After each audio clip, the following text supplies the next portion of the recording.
আলু 100 টাকা হয়ে গেছে, পেঁয়াজ 170 টাকা হয়ে, ডিম, আলু, পেঁয়াজ, চাল, ডাল, ডিম, এই 5টা জিনিসের দাম কি একটা সরকার কমাতে পারে না? 20,000 কোটি টাকা সাবসিডি দিয়ে দেন বছরে, আপনি 500 কোটি টাকা খরচ করতে পারবেন না? কেন পারছেন না? এটা এনাদের মধ্যে দুটো কারণে আছে। একটা, এনারা আর্থিকভাবে সৎ, যে কারণে টাকা খরচ করতে ভয় পান, কিন্তু রাজনীতিবিদরা কিন্তু টাকা খরচ করতে ভয় পান না দেশের স্বার্থে, জনগণের স্বার্থে। ছাত্রদের কিন্তু কোনো দৃশ্যমান দল আমরা দেখি না, অদৃশ্য দল থাকতে পারে।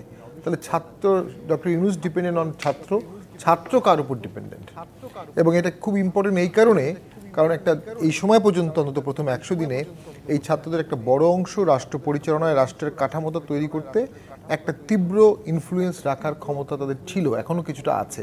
কাদামাটির একটা রাষ্ট্র ছিল কিছুদিন আগে। তো যারা এটাকে লিড করছে, যারা এটাকে ডিল করছে, যারা এটাকে ডাইভার্ট করছে, যারা এটাকে নিয়ে যাচ্ছে, তারা কোন ধারায় নিয়ে যাচ্ছে, তারা নিজেরা কোন ধারায় বিশ্বাস করে, এই জিনিসটি কিন্তু এখন আমাদের সকলের জানার সময় সুযোগ চলে আসছে। কারণ এদের সকলের একটা কমন পরিচয় আছে। একটা পর্যায়ে গিয়ে তারা সবাই শেখ হাসিনা বিরোধী ছিল, একটা পর্যায়ে গিয়ে তারা সবাই আওয়ামী লীগ বিরোধী ছিল, একটা পর্যায়ে গিয়ে তারা সবাই শেখ হাসিনা আওয়ামী লীগের পতন চেয়েছিল, কারণ ছাত্র মারা হয়েছে। এরপরে কে কি চেয়েছে? এরপরে কেউ কেউ চেয়েছে ছাত্র হিসেবে ব্যাক করবে, এরপরে কেউ কেউ চেয়েছে দেশে একটা ইনক্লুসিভ ইলেকশন হবে, কেউ চেয়েছে আওয়ামী লীগ ব্যান হবে, কেউ চেয়েছে জাতীয়বাদী ব্যান হবে, কেউ চেয়েছে যে একটা ইসলামিক ফিলোসফি আনবে, কেউ মার্কসিস্ট ফিলোসফি আনতে চেয়েছে, কেউ ট্রটস্কিকে আনতে চেয়েছে, কেউ চেয়েছে পাকিস্তানের সাথে সুসম্পর্ক, কেউ চেয়েছে ভারতের সাথে বৈরিতা, আবার কেউ চেয়েছে ভারতের সাথে একটা মানসম্মান সম্পর্ক, ভারসাম্যপূর্ণ সম্পর্ক, কেউ চেয়েছে দু একজন এটাও চেতে পারে পাকিস্তানের সাথে ইউনাইটেড হবো, কেউ একজন বাংলাদেশকে 70 সালে নিতে চেয়েছে, এমনও দু একজনের কথায় বোঝা যায়। এটা কি বাস্তবসম্মত? এটার জন্য কি আমাদের মুক্তিযোদ্ধারা সংগ্রাম করেছে? এটার জন্য কি 24 সালে আন্দোলনটা হয়েছে? 24 সালে আন্দোলনটা একটা অন্যায়ের বিরুদ্ধে হয়েছে, একটা অনেকগুলো অন্যায়ের বিরুদ্ধে হয়েছে, একটা পট পরিবর্তনের কারণে হয়েছে, কিন্তু রাষ্ট্র, দেশ, ফিলোসফি ওটাই আছে। নগদের সর্বোচ্চ বার 167 টাকা রিচার্জে পাবেন 1 লাখ টাকা পুরস্কার, আরও আছে প্রতি সপ্তাহে পুরস্কার ও ক্যাশব্যাক। দর্শন ওটাই আছে, বাংলাদেশ ওটাই আছে। মুক্তিযুদ্ধকে বাদ দিয়ে, 71কে বাদ দিয়ে নতুন কিছু করার একটা পায়তারা শুরু হয়েছিল, সেটা কখনোই গ্রহণযোগ্য না। তো আজকে ডক্টর ইউনূস স্যারের কথায় আমার যেটা মনে হচ্ছে, তিনি এই ধরনের অযাচিত, অবিবেচনা প্রসূত, অবিশ্বাসকারী টাইপ ঘটনার দিকে উনি কখনোই দেশকে ধাবিত করবেন না, এটা আমাদের কাছে মনে হয়েছে। ইলেকশন কখনো হবে এটা তো ডিপেন্ড করবে অনেক কিছুর উপরে।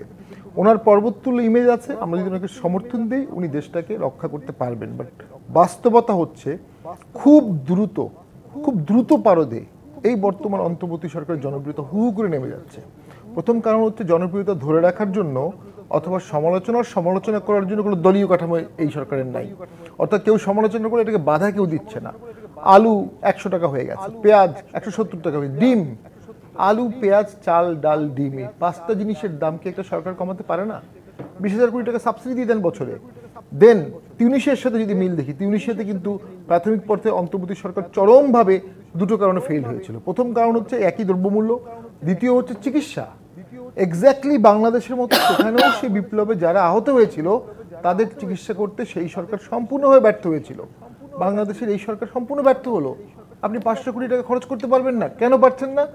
এটা এনাদের মধ্যে দুটো কারণে আছে। একটা, এনারা আর্থিকভাবে সৎ, যে কারণে টাকা খরচ করতে ভয় পান, কিন্তু রাজনীতিবিদরা কিন্তু টাকা খরচ করতে ভয় পান না দেশের স্বার্থে, জনগণের স্বার্থে।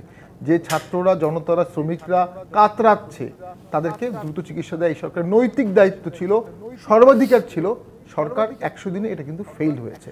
শেষ করে দিচ্ছি, দ্বিতীয় হচ্ছে অতিমাত্রায় আদর্শিক কনফ্লিক্ট।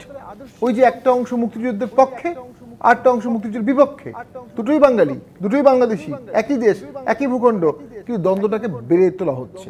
এবং এই দ্বন্দ্ব যদি রাখা হয় তাহলে বাংলাদেশের গৃহযুদ্ধ অবশ্যম্ভাবী, আমি মনে করি এই দ্বন্দ্ব রাখা যাবে না।